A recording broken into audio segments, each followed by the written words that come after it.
இந்தியாவை கார்ப்பரேட் மயமாக்கி இருப்பதுதான் மத்திய அரசின் 3 ஆண்டு சாதனை என விடுதலை சிறுத்தைகள் கட்சி தலைவர் திருமாவளவன் விமர்சித்துள்ளார்.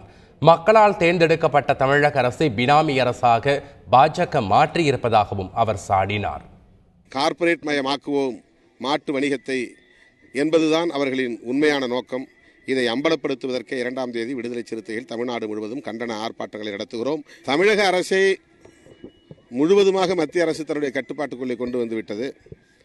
ஆளும் கட்சியான அதிமுகவின் இரு தரப்பினரையும் வருமான வரித்துறை அல்லது சிபிஐ என்கிற புலனாய்வுத்துறை அல்லது அமலாக்கத்துறை ஆகியவற்றின் மூலம் அச்சுறுத்தி அவர்களை முழு கட்டுப்பாட்டில் தங்களுடைய கட்டுப்பாட்டில் கொண்டு வந்து விட்டார்கள்.